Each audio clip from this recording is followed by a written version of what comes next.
When my guest speaks, people smell supernatural antiseptic and are healed of infections and diseases.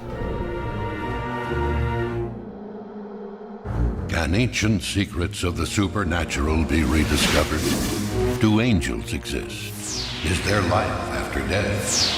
Are healing miracles real? Can you get supernatural help from another dimension? Has the future been written in advance? Sid Roth has spent 30 years researching the strange world of the supernatural. Join Sid on this edition of It's Supernatural. Hello, Sid Roth here.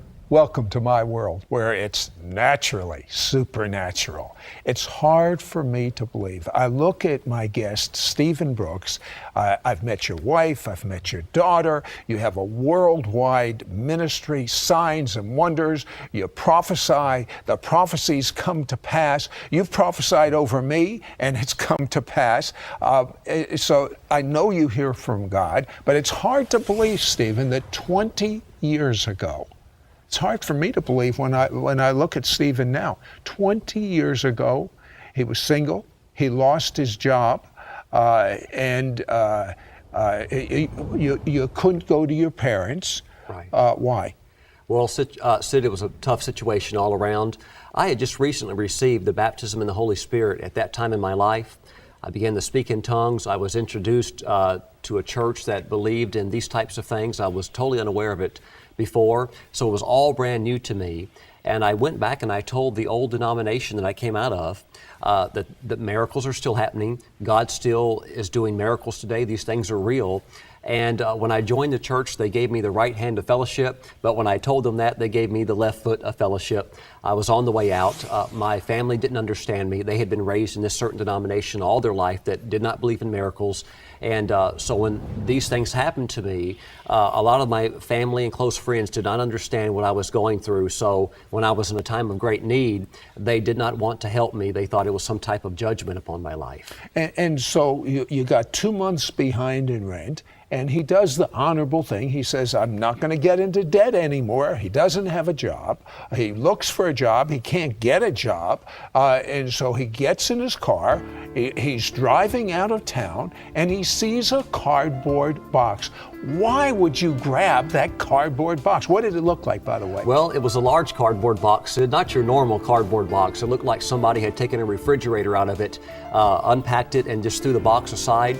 And something told me that I was going to need that. And so I stopped my car, popped the trunk, and folded that big box up and shoved it in the back of the trunk because I didn't know where I was going to live at.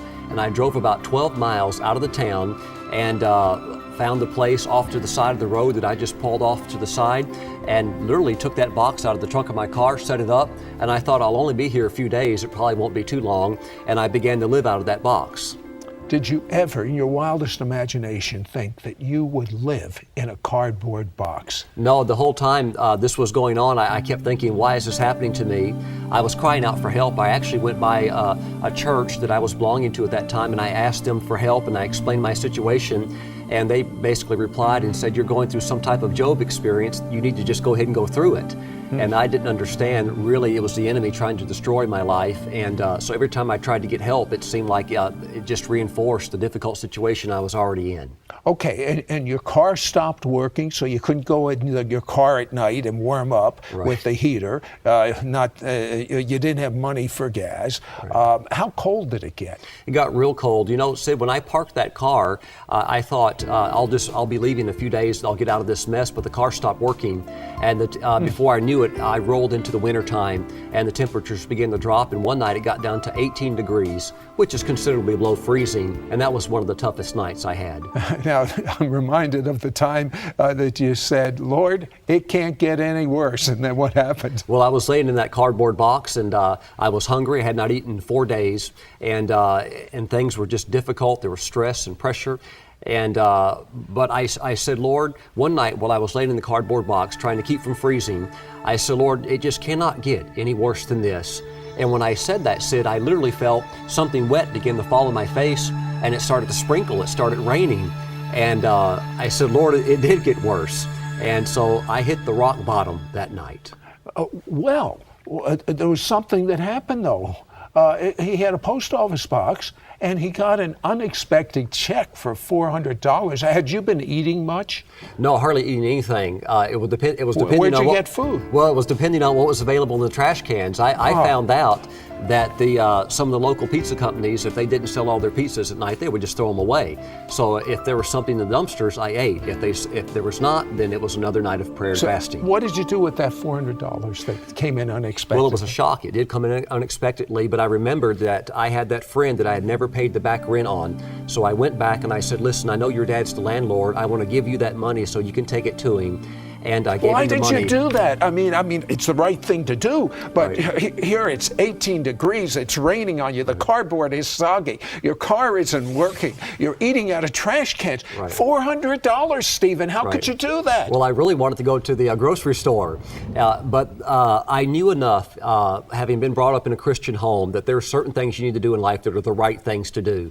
So I took that check and I cashed it at one of these check cashing places, and I took the money over to my friend. He took it to his father, and his father was absolutely shocked that somebody would do that. It was just wanted to honor the Lord. You did have a few dollars cash that you kept. How much? I kept 4 $1 bills that I'd never spent. Okay, get this. He remembers a Bible study that he went to a couple times. So he goes to that Bible study, and they take up an offering. This is a guy that only eats out of trash cans and does a lot of prayer and fasting because he doesn't have any food. And he puts the $4 in the offering? How could you do that, Stephen? Well, there was a guest minister that night. He said, I'm going to travel down to South America. I want to take medical supplies. I'm going to receive an offering. So they began to pass that offering basket around the room. And I'm sitting there in that room, Sid, and I literally, a conversation began to go on each side of my shoulder. It felt like an angel was sitting here and an evil spirit was sitting over here. And I heard God just so strongly prompted me and said, give your last $4. And I thought, Lord, I'm going to starve. And I heard a voice on this side say, if you give that, you will starve. And I thought just for a moment, and the whole time the basket's getting closer to me, and I thought, I'm already starving. I might as well just give it and obey the Lord. And right when I decided to do it, I pulled the money out and the basket showed up. I just threw those 4 ones into the offering plate, and it went around and vanished, and the meeting was over. And so you went back to your box and your no food and horrible weather. Yes. You think it's going to get any worse? Wait till you hear what happens next week. Be right back after this word.